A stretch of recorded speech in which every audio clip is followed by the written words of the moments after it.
vous vous efforcez d'aimer la parole, de prendre la parole au mot, dire que si c'est vraiment la parole de Dieu, j'y crois. Dieu, tu me dis ça aujourd'hui, c'est pourquoi j'ai aimé les témoignages de Rémi, et la plupart de nous, nous avons vécu des choses pareilles. Dieu, tu me dis ceci, et c'est pour moi, je tiens, je prends ça pour quelque chose que tu me donnes aujourd'hui, alors je veux voir ça se réaliser. Effectivement, on va voir Dieu se manifester à travers sa parole. Cette parole n'a rien d'égal. Cette parole n'a rien de comparable. Cette parole est une source inépuisable du salut, une source de vie, source de santé, et il n'y a en elle rien à améliorer. On ne peut rien changer dans cette parole. Rien à y ajouter. On ne peut pas ajouter quelque chose de nous. On ne peut pas non plus retrancher dans cette parole. Et le reste, elle demeure la parole vivante de notre Père. Depuis qu'il a prononcé, cette parole reste la même. Elle est immuable, elle est solide, elle est une parole vraiment qui nous intéresse. Et quand on voit ce que nous venons de lire, la vie en Christ. La vie en Christ nous aide à découvrir que lorsque nous avons décidé d'aimer Jésus-Christ, lorsque nous nous sommes accrochés à lui, c'est-à-dire que nous nous sommes unis avec lui. Et il y a un passage qui nous dit dans 2 Corinthiens 5, 17, qui dit que lorsque nous sommes unis à Christ, si quelqu'un est uni à Christ, ça c'est la version seconde, si quelqu'un est uni à Christ, il est une nouvelle créature, une nouvelle création. Les choses anciennes sont passées, disparaissent de sa vie, et toutes choses deviennent nouvelles. Et tout cela vient de Dieu. Et lui qui nous a réconciliés avec lui-même par Jésus-Christ, son Fils. C'est pour cela que lorsque nous parlons de la réconciliation, nous disons, mais Jésus fait comme le pont par lequel on passe pour être en communion avec notre Père, avec Dieu. Donc, tout cela vient de Dieu qui nous a réconciliés avec lui-même par son Fils Jésus-Christ. Et le texte ne s'arrête pas là. Dieu va compléter pour dire, et dans ces cas-là, parce que nous sommes réconciliés avec Christ, et nous avons reçu en même temps du service au ministère. Nous avons reçu en même temps le ministère de la réconciliation. Voilà la mission que le Seigneur nous donne dès que nous sommes convertis. Je vous fais une petite parenthèse, là, j'ouvre cette parenthèse, parce que dans notre église, à un certain moment, j'insistais tellement sur le témoignage. Mais il faut vraiment que le chrétien ne soit pas quelqu'un qui se contente d'être seul chrétien. Il faut penser à ce qui nous entoure. Que ce soit dans nos familles, apportez cette bonne nouvelle. Si vous ne savez pas comment parler, mais priez pour les gens de la famille, afin que le Seigneur les touche. Les amis, les voisins, priez pour ça, apportez la bonne nouvelle. J'insistais tellement à un certain moment que une des responsables d'église m'a posé la question, mais pasteur, nous ne sommes pas tous des évangélistes. Comment tu nous dis toujours, il faut évangéliser, il faut parler de Jésus. J'étais tellement étonné, je dis, mais tiens, comment une femme qui est responsable, et une des responsables de l'église, peut réfléchir comme ça? Donc, elle est contente d'être sauvée, mais elle ne voit pas que les autres se perdent s'ils n'entendent pas cette bonne nouvelle. Alors, j'ai pris la résolution, j'ai prêché sur ce texte, c'est pourquoi je les cite de mémoire, je les connais par cœur. Alors, j'ai prêché pendant quelques dimanches sur ça. Et j'ai fait comprendre que la mission d'évangéliser, ce n'est pas seulement aux évangélistes, mais chaque chrétien, chacun de nous ici est évangéliste. Parce que nous avons reçu, dès que nous sommes unis à Christ, nous avons tous reçu le ministère, la mission ou le service de réconcilier les hommes avec Dieu, de aussi réconcilier les hommes entre eux. Et quand, bon, dans nos familles africaines, c'est rare quand même, mais en tout cas, ici, on se rend compte que beaucoup de familles, il y a beaucoup de problèmes. Il y a même des gens qui vivent des années sans se parler, membres d'une même famille. Et ils ne se côtoient pas. Et ils ne se connaissent même plus. Alors, moi, c'est une des choses qui m'ont beaucoup fait mal. Et je trouve ça même dans notre église. Je dis, mais c'est pas possible. Comment vous pouvez vivre comme enfant de Dieu et vous n'avez aucun contact avec les parents, avec les enfants? Donc, chacun vit dans son coin. Bon, bien sûr, on parle de l'individualisme, mais c'est quand même étonnant. Ce n'est pas biblique. Ce n'est pas dans la pensée de Dieu. Parce que quand on voit ici, dans ce texte que nous venons de lire, nous sommes tous appelés à vivre les uns pour les autres, prier les uns pour les autres, nous accorder, nous fréquenter, nous soutenir, nous préoccuper de la vie, de ce que vit l'autre. Et surtout lorsqu'on fait partie de la famille, mais nous sommes unis. Et sachez que nous allons vivre l'éternité ensemble. Ben, il faut persévérer. Amen. Il faut aller jusqu'au bout. Amen. Alors, quand on sera dans la présence du Seigneur, là, qu'est-ce que nous allons dire si nous n'avons pas réglé la situation ici sur terre? Et si nous n'avons pas vécu selon ce que la parole de Dieu nous recommande ici? Pardonnez-vous réciproquement comme Dieu vous a pardonné en Christ. Vivez dans la paix, aussi longtemps que cela dépend de vous. Vivez en paix avec tous, avec tout le monde. Alors que la colère disparaisse, le mensonge et toutes ces choses que nous avons, je laisse ça pour votre méditation. Ce texte d'Éphésiens 4, c'est pour la méditation quand vous avez le temps. Regardez chaque mot et vous allez voir que c'est très riche comme enseignement. Verset 29, par exemple, ne laissez aucune parole blessante franchir vos lèvres, mais seulement des paroles empreintes de bonté. Je pense que qu'on parle de douceur. Des paroles de douceur. Donc, empreintes de bonté. Qu'elles répondent à un besoin et aident les autres à grandir dans la foi. Ainsi, elles feront du bien à ceux qui vous entendent. Nous sommes appelés à cela, à être de ceux qui encouragent, qui fortifient les autres, qui donnent de l'espérance à ceux qui sont dans la détresse, à ceux qui sont malades, ceux qui sont endeuillés. Donc nous sommes de ceux-là appelés pour témoigner, aider, encourager et fortifier la foi. Voilà la mission, dans la mission de réconcilier les gens avec Dieu, nous avons aussi reçu ces aspects-là, d'aider les gens à devenir vraiment de ceux qui opèrent des grandes choses à la gloire de Dieu. Je suis toujours émerveillé lorsque je vois quelqu'un qui écoute la parole, qui la reçoit et qui obéit, et voir le changement qui s'opère dans la vie d'une personne comme telle. Ce changement est radical. Et ce changement vient de Dieu, en fait.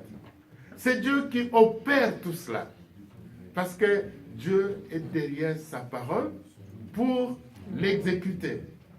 C'est un Dieu qui ne se trompe pas. Lorsqu'il a dit quelque chose, il poursuit cette chose-là pour l'accomplir et la réaliser. Et si Dieu t'a parlé, si Dieu t'a révélé quelque chose il y a peut-être des années, attendez. Attendez jusqu'à ce que cette chose se réalise et s'accomplisse. Et Dieu va le faire à cause de son nom et pour sa gloire. Lorsque nous voyons, je vais quand même, j'étais en train de réfléchir pour passer un passage, passer une partie, mais je vais quand même vous lire ça dans le psaume 19. Le psaume 19, je vous recommande ce psaume, vous pouvez le méditer. Mais je vais lire juste le verset 8. La loi de Dieu est parfaite et nous redonne vie. Toutes ces affirmations sont dignes de confiance. Aux gens sans détour, elle donne la sagesse. La loi de Dieu, la parole de Dieu, les instructions que Dieu nous donne sont parfaites. Et voilà, c'est formidable de tomber sur un texte comme celui-ci et ne pas réagir.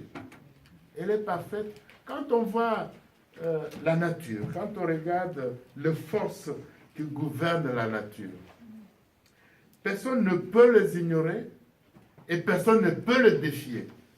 Regardez les grands pays comme les États-Unis, le Canada, la France, l'Allemagne, tout ça. Les grands scientifiques ont essayé, ils essayent, mais ils n'ont rien à voir dans toutes ces lois que Dieu a établies.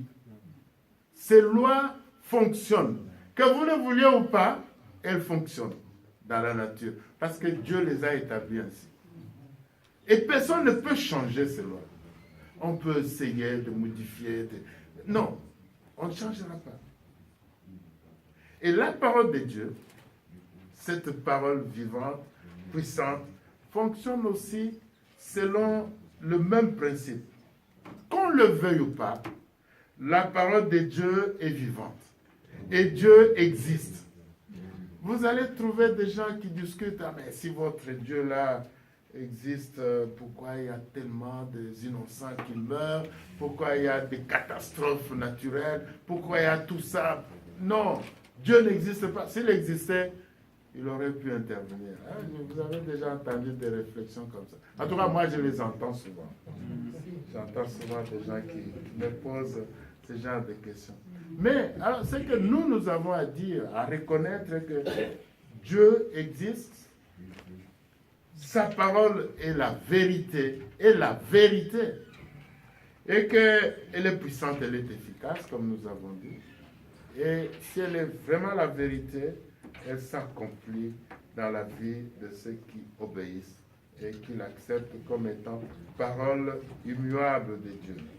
Nous sommes dans un monde où rien n'est stable. Rien n'est stable. Tout change. Il y a des modifications. Et quand on regarde aussi, quand on parle de climat, on voit que tout change. Ce n'est plus comme avant, tout ça. Alors il y a des choses qui viennent perturber la vie des êtres humains. Et aussi, il n'y a aucune valeur. Les gens ne pensent plus à la valeur divine. Des situations et des relations sont abîmées, gâchées, gâtées par l'être humain. Et c'est pourquoi on trouve aujourd'hui le divorce devient quelque chose de facile. Il paraît qu'au Canada, il semble qu'on peut me divorcer par téléphone. C'est vrai ça? En tout cas, moi j'ai entendu ça. On peut divorcer par téléphone. Vérifiez l'information. Alors, bon, mais ici, ça devient quelque chose qui suit l'évolution. Pas en Afrique non plus. Bon, en tout cas, ce sont des choses qu'on est en train de découvrir. On facilite tellement de mauvaises choses. Et, en tout cas, ce que j'ai appris qui m'a vraiment bouleversé, c'est qu'il y a actuellement certains philosophes ou bien certaines personnes qui réfléchissent à modifier des relations humaines. Par exemple, le mariage incestueux n'est plus condamnable. Ça au moins vous avez appris. Ah ok. Donc, c'est au Canada. Ah mais ailleurs aussi. Donc, entre frères et sœurs, ils peuvent se marier, ce n'est pas condamnable. Hey, on apprend des choses terribles dans le monde aujourd'hui. Alors nous ne sommes pas étonnés parce que la parole de Dieu nous avertit. nous avons entendu tout cela, que dans le dernier temps, je vous ai expliqué la première soirée, que le dernier temps commence lorsque Jésus-Christ est venu pour le salut des êtres humains, et le dernier temps se termine lorsque Jésus reviendra pour établir son royaume définitivement. Alors nous sommes dans ce dernier temps. Et dans ce dernier temps, nous voyons des choses qui se passent, des choses invraisemblables. Et donc, je ne vais pas m'attarder là-dessus parce que nous voulons gagner du temps. Un frère, quelqu'un m'a posé des questions il y a quelques semaines là, me pose tant de questions, mais pasteur, est-ce vraiment on peut croire à Dieu? On peut croire vraiment dans un Dieu qu'on ne voit pas et que quand on prie, il y a des gens qui prient, on ne voit pas de résultats. Est-ce qu'on peut vraiment croire? J'étais étonné, je me dis, mais il a quand même besoin d'entendre l'évangile. J'ai commencé par dire à cette personne, écoute, je ne suis pas l'avocat de Dieu, je ne le serai jamais. Il est tellement grand, il est tellement immense, il possède tout, il peut se défendre lui-même. Mais moi, je ne suis qu'un témoin. Je suis témoin de Jésus-Christ. Donc, en tant que témoin, je peux te dire, alors je lui ai parlé du salut qui vient de Jésus-Christ. On peut se poser toutes sortes de questions compliquées, des questions de la vie, mais l'essentiel est de savoir. Vous donnez votre vie à Jésus-Christ, vous êtes sauvés. Vous croyez en Christ, vous sortez des puissances de ténèbres, vous entrez dans la lumière. Vous devenez vraiment enfant de lumière, vous devenez vraiment un enfant du Seigneur. Alors, c'est simple le message. Vous pouvez le compliquer, vous pouvez faire de la théologie autour, parler même de la philosophie tout autour, mais le message que Dieu nous donne pour le salut des êtres humains, c'est un message clair et simple, pas simpliste, mais il est simple. Et parfois on le complique, c'est pourquoi certaines personnes n'y adhèrent pas, parce qu'ils trouvent que il n'y a que ça. Donc crois au Seigneur Jésus-Christ, tu seras sauvé. Il n'y a que ça. Bon, les gens, les intellectuels, ils réfléchissent tellement qu'ils trouvent c'est la bassesse. Tu crois en Jésus-Christ et puis tu es sauvé. Tu crois en Jésus-Christ, tu es libéré. Tu crois en Jésus-Christ, tu es guéri. Bon, c'est ça que notre frère qui a témoigné hier a semblé vivre pendant le temps qu'il était malade. Il réfléchissait beaucoup, que c'était compliqué de croire que c'est tellement simple de dire « Seigneur, je t'offre ma vie ». Et cela se passe ainsi. Et Dieu nous prend en charge. Alors, malgré l'instabilité, malgré le désordre dans ce monde, malgré tous ces problèmes que nous entendons, que nous voyons autour de nous, nous pouvons nous appuyer sur la vérité. Nous appuyer sur les Écritures saintes.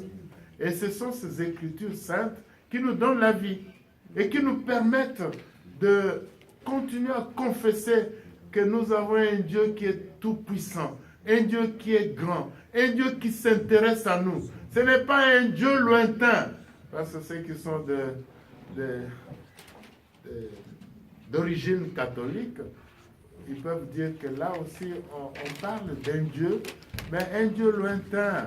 On ne peut pas le toucher, on ne peut pas l'approcher. Et on ne peut pas dire de n'importe quoi à Dieu. C'est un Dieu qui s'occupe des grandes choses, des grands événements, mais des petites choses, non, résolvez ça vous-même. C'est ça, hein, la pensée résumée catholique, c'est ça. Mais nous, quand nous avons fait l'expérience de connaître ce Dieu, nous nous sommes rendus compte que c'est un Dieu extraordinaire. Bien sûr, il est un Dieu, un autre, il est autre, mais c'est un Dieu qui s'est abaissé, qui s'est approché de nous. Et c'est un Dieu qui est proche de moi. C'est un Dieu qui est en moi. Parce que quand je crois, il vient habiter dans mon cœur. Et il est près de moi, il est en moi, et il me prend en charge carrément et il me conduit chaque jour. Mais dans cette expérience, dans ce ministère, nous avons aussi quelquefois des situations que nous ne comprenons pas. Et nous nous disons, Seigneur, avec humilité, Seigneur, mais je ne comprends pas. Pourquoi tel qui est ton enfant n'arrive pas à s'épanouir, à progresser? Pourquoi tel qui est ta fille n'arrive pas à obtenir ce qu'elle attend de toi depuis des années? Alors, on peut se poser des questions, mais ces questions ne doivent pas nous empêcher de croire que Dieu est vrai, et que sa parole est la vérité. Parfois, il peut nous demander d'attendre. Et d'attendre, s'il nous demande ça, nous attendons avec lui. Mais il y a d'autres questions qui sont aussi assez complexes, compliquées. Je vous donne un témoignage d'une jeune fille que nous avons suivie pendant des années. Nous avons prié. Les premières rencontres avec cette personne, c'était vraiment des rencontres où on voyait la parole de Dieu en action. On lui présentait Christ, il a accroché, elle a accroché, et on priait pour cette fille. Elle avait trempé dans tellement de choses. Vous savez, la jeunesse, faites attention à ce qu'on vous présente. Elle avait touché à des choses occultes. Elle est entrée dans ce monde-là. Elle a touché à la drogue, elle a touché à toutes ces choses mauvaises, on peut dire. Elle a touché à l'occultisme. Elle a pratiqué tellement de choses compliquées malgré son âge. Mais alors, nous avons commencé à prier pour elle. Et chaque fois qu'on priait, il y avait les démons qui se manifestaient terriblement. Et on les chassait. On les chassait, ils partaient. Mais ça ne finissait pas. Alors j'ai commencé à me dire, mais Seigneur, ça c'est pas comme en Afrique. Parce qu'en Afrique, on avait dans notre église l'ISC, chaque jour, chaque lundi soir, on avait programmé la prière de délivrance. Vous savez ça? Enfin, ceux qui connaissent. Chaque lundi soir, on avait la prière de délivrance. Alors on se préparait. On venait, mais quand on priait pour quelqu'un qui venait avec des problèmes démoniaques, on voyait les résultats. Les démons partaient et la personne était complètement rétablie. Mais ici, tu te dis, mais comment je peux m'épuiser comme ça? Tu pries, les démons partent, et puis la semaine après, la personne revient. Ce sont les autres démons qui se manifestent. Et vous époumonez, vous priez, ils partent, ils obéissent parce qu'ils obéissent à la parole. Et puis après, je me dis, mais Seigneur, j'ai arrêté à un certain moment, je dis, écoute, on va commencer à étudier la parole de Dieu. Chaque fois qu'elle venait, nous avons commencé à méditer l'épître de Paul romain. On a cheminé comme ça. Et puis, quelquefois, on arrêtait, on priait, il y avait encore certains démons qui se manifestaient. Là, j'ai dit, Seigneur, je ne comprends rien. Je me suis mis à prier, à demander vraiment à Dieu la sagesse. Seigneur, qu'est-ce qui se passe dans la vie de cette fille? Je crois que le Seigneur m'a parlé. Pourquoi cette fille est libérée, mais elle n'a pas la victoire dans sa vie? Elle est toujours en train de vivre des choses qu'elle a vomi un peu. Tous les démons ne partent pas. Qu'est-ce qui se passe? Je crois que le Seigneur m'a parlé et m'a instruit. Je vais vous lire ce texte de Jean, au chapitre 8. Et nous allons terminer par là parce que je voudrais qu'on prenne du temps dans la prière pour nous. Nous allons prier, on ne va pas quitter ces lieux sans... Il y a un frère qui m'a interpellé en disant cela. On est venu dans un camp biblique.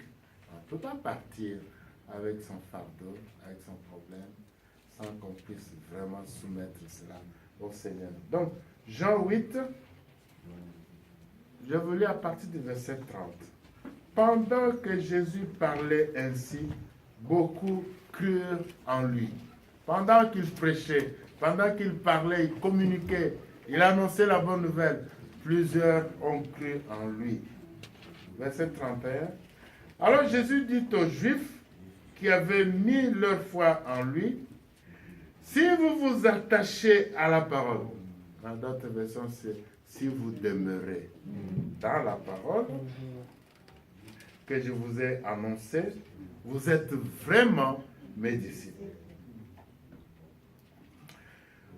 Vous connaîtrez la vérité et la vérité fera de vous des hommes libres. Donc, ceci, lorsque le Seigneur m'avait parlé et je suis tombé sur ce texte, ça m'a éclairé. C'est-à-dire qu'on peut être délivré, on peut être libéré, mais il faut entretenir sa délivrance. Il faut nourrir le salut ou la paix, la joie que Dieu a mise en vous. Il faut vivre dans la lumière. Il faut alors demeurer dans la parole, aimer la parole, mettre la parole en pratique, parce que cette parole qui est la vérité, nous allons la connaître, parce qu'elle est la vérité, et la vérité fera de nous des hommes et des femmes vraiment libres. La vérité va nous affranchir. On peut être libéré, mais si on ne vit pas la parole, on ne peut pas connaître l'affranchissement, la libération complète que le Seigneur promet. Et ça, c'est valable pour chacun de nous. Si vous n'êtes pas accroché à la parole, si vous ne demeurez pas dans la parole, vous n'allez pas vous épanouir dans la libération que le Seigneur vous accorde. Parce que si nous avons parlé de ce verset, que la parole de je n'ai point honte de l'évangile, car c'est une puissance pour le salut de quiconque croit. Mais si je crois, c'est-à-dire que j'admets que la vérité, cette vérité, elle peut m'affranchir et continuer à me travailler, à me libérer, à me transformer aussi, à ce que je devienne exactement semblable à l'image de Christ. Il faut que la vérité soit vécue, soit accueillie, soit acceptée, et que je demeure dans cette vérité. Et quand je demeure dans cette vérité, la vérité va transformer ma vie. La vérité va s'accomplir dans ma vie. La vérité va réaliser la volonté de Dieu dans ma vie. Et que c'est à cela que nous sommes appelés, nous laisser affranchir par la vérité. Voilà, nous arrivons à ce moment où nous voulons vraiment dire merci au Seigneur de nous avoir parlé, de nous avoir conduits. Je supprimais beaucoup de choses que je ne peux pas. C'est pour permettre que nous ayons du temps de prier les uns pour les autres, de prier pour que le Seigneur fasse de nous des disciples, ses disciples, et que nous soyons ses témoins. Que Dieu se glorifie. Merci.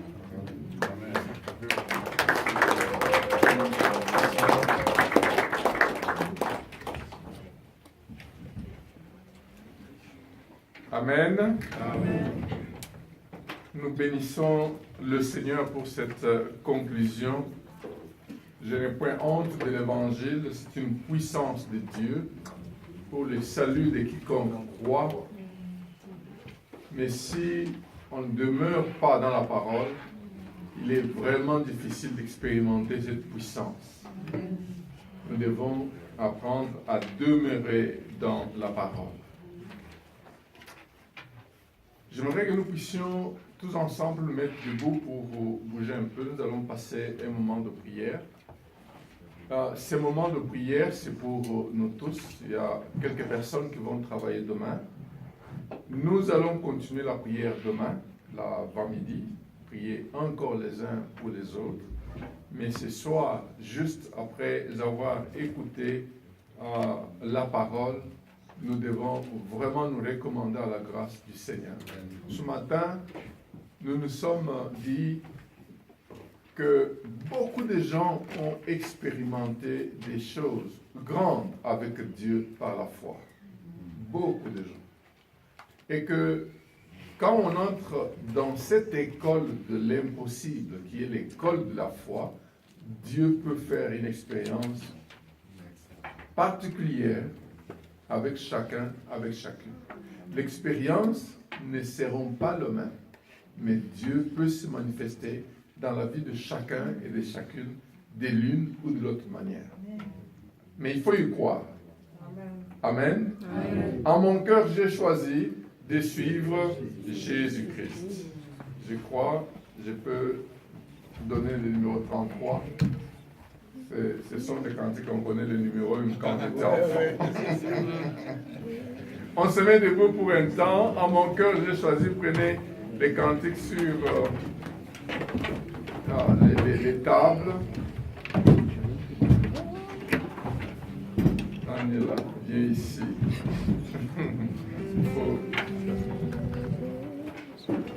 Comme ça, tu nous entends. À mon cœur, j'ai choisi de suivre Jésus-Christ.